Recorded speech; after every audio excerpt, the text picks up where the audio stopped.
Hi there guys, I'm Nikhil from Notion Hub, and in this video, I'll be showing you some of the most interesting features of Oppo Reno 10 Pro Plus. By the way, I have already posted a dedicated video for the tips and tricks section where I've talked about many interesting tips and tricks which I won't be covering in this video. So definitely check out that video as well, link will be in the description.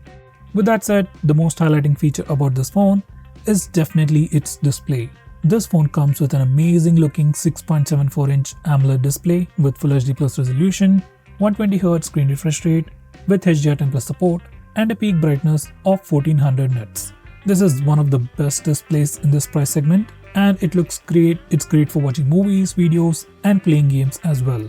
Next best thing about this phone is its performance. This phone sports a Snapdragon 8 Plus Gen 1 processor with Adreno 730 GPU. It offers great performance. For a normal user, you can use this phone for a very long time, 3 to 4 years at the minimum. And even if you're a gamer, you can play all the high-end games like PUBG, BGMI, Call of Duty without any issues. So the performance on this phone is definitely more than sufficient. Next, this phone also has some incredible charging speeds. It comes with a 4700 mAh battery and a 100 watt power adapter inside the box. You can charge your phone from 0 to 50% under 15 minutes. And you can charge your phone completely from 0 to 100% in under 30 minutes, which is pretty fast charging speeds. Next, we also have some new navigation gestures. But before that, we have the regular navigation bar with the back, home and recent buttons. Now back to the new gestures. Once you enable them, you can swipe from the bottom of the screen to go home, swipe and hold for recent tabs, and you can swipe from the left side or right side to go back a step. We can also trigger Google Assistant by swiping diagonally from the bottom left or bottom right corner. And you can quickly switch between the current application and the previous applications by swiping left or right on the bottom of the screen. Next, we have a brand new gesture which allows us to quickly switch between applications. You can enable it from the system navigation settings. Just enable the toggle, switch to previous app, and now you can just swipe and hold from the left or right edge of the screen to quickly switch between the current application and previous application. Actually, very few phones offer this particular feature, and I personally really like it. So guys, definitely try this feature. Next, we have split screen mode gesture. Now on this phone, we have a 3-finger screen gesture to open split screen mode. You just need to swipe up using 3 fingers and it opens the current application in the split screen mode. Then you can select the second application from the list below. By the way, if this feature doesn't work, make sure to enable it from the settings, and once you're done, then you can just swipe up to open the split screen mode. Next, we have floating windows. Now this feature allows you to open applications in floating windows. To use this feature, you can go to the recent apps page, click on any one of the app icons, and then you have the option to open in a small pop-up window. Just click on it and the application will be opened in a floating window. You can double tap it to enlarge it. You can swipe the window towards the edge and it will hide inside the edge. You can just swipe from the edge to bring it out whenever you need it. If you have navigation gestures enabled, you can also open an application in a floating window by just doing a swipe up gesture and keep going till the top. And now the application will open up in a floating window.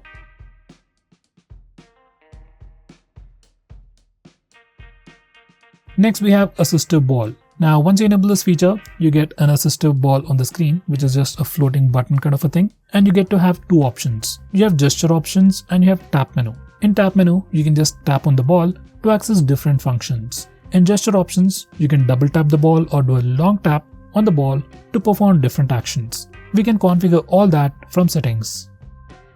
Next, we have gaming assistant. Now once you enable this feature, you can access the gaming assistant while you're playing games, and from here you can check your system status like the FPS of the game, CPU and GPU usages, and you can also perform some quick actions as well.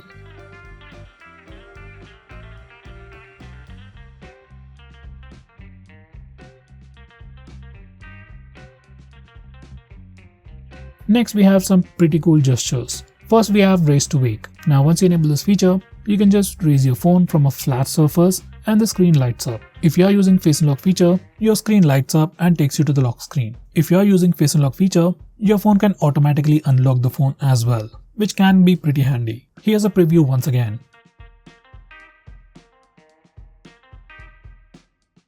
Next, we have one-handed mode. Now once you have enabled this feature, you can just do a swipe down gesture on the bottom of the screen to pull down the screen to the bottom. Now the screen will minimize to a smaller window and you can access the complete screen at the lower half of the screen. If you want to exit, you can swipe up on the minimized window or just tap on an empty area at the top. This particular feature works only with the navigation gestures.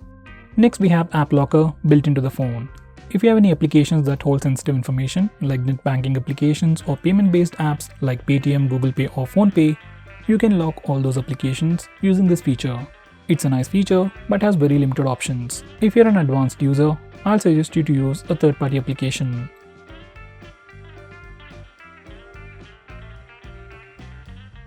Next, we have Private Safe. Now this feature is more like an application or like a vault where you can hide all kinds of files. Just like the app lock, we can have a completely different password from your lock screen and we can unlock it using your fingerprint or your facial data. Personally, I suggest you to use Gallery Vault.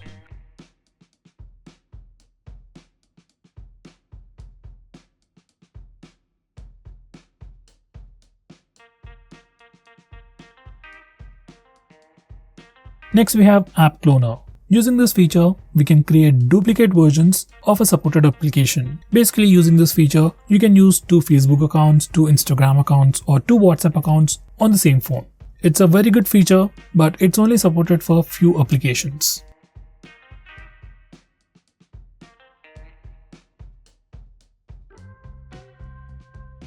Next, we have Power Menu. Now by default, whenever you press the power button, it'll trigger Google Assistant. But for some reason, if you want to use the power button to trigger Google Assistant and still want to access the power menu, this is what you need to do. Just press and hold the power button and the volume up button both at the same time and you get the power options. It's really not a feature, it's actually just a small tip. Next, we can also end calls using the power button. For it to work, you just need to enable this option, and whenever you are on a call, you can press the power button to end the call. This particular feature is particularly helpful for elderly people. Next, we have a pretty interesting feature called Auto Switch to Receiver. Now once you enable this feature, whenever you're on a call, you can lift your phone to your ear to automatically switch to the receiver mode. This works when you are using the loudspeaker mode and want to instantly switch to earpiece. Next, we can also schedule to power on and power off your phone. Now using this feature, you can just select the time and your phone will auto power on and power off. I would recommend you to daily restart your phone for the best user experience. So you can schedule your phone to power off, let's say at 2 in the morning, and power on at 2:01 or 2:10 am in the morning. So your phone will restart automatically and you'll have the best user experience.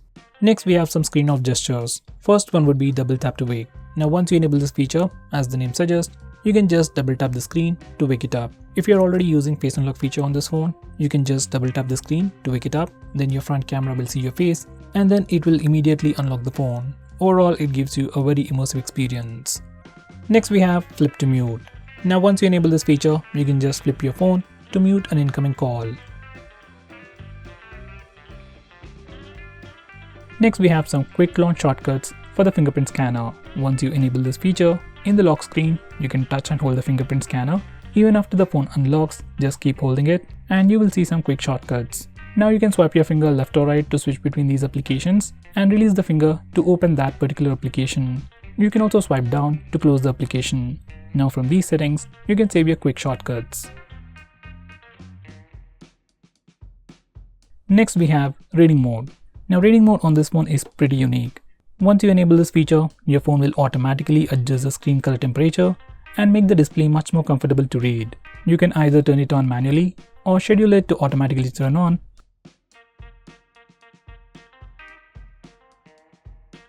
Next, we have some launcher based gestures.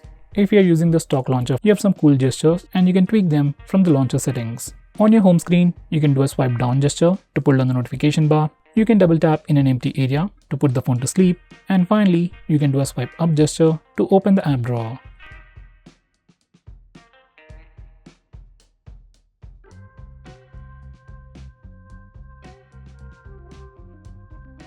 Next, we have some new dynamic tones. In notification settings, you can find them. These are the new sounds and I'll just give you a quick preview.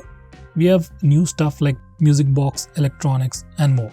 And we also have a new feature where consecutive notifications will be linked to form a single melody.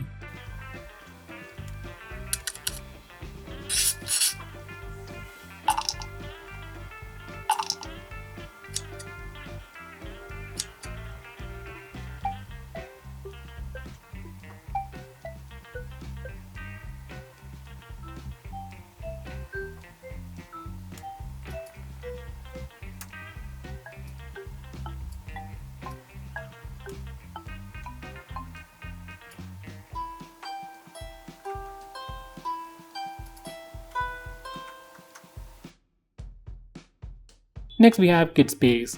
If your kid is troubling you about your phone, he wants to play some games, or maybe sometimes he accidentally purchases stuff, Kid Space can be quite useful for you. Once you configure this Kid Space, your kid will be able to only use specific applications that you choose, and he will be able to use your phone only for a specific amount of time. Once again, it's a nice feature, but if your kid already knows your password, it's completely useless.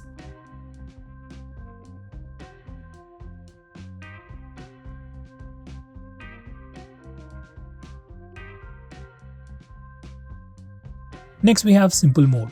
Now this mode is really useful for elderly people who aren't tech savvy. So once you enable this mode, text and icon sizes are enlarged, it's much more easier to see, and the overall user interface is also slightly enlarged and overemphasized to be handy for elders.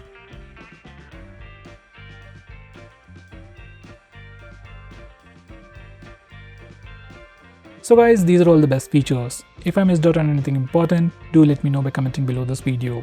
If you're planning to buy this phone, use the link in the description. It always helps the channel. If you want us to make any specific video, tweet out to us with the hashtag AskGreedyTech on Twitter and we will try to make it as soon as possible. I'm Nikhil from GreedyTech signing off. Have a nice day.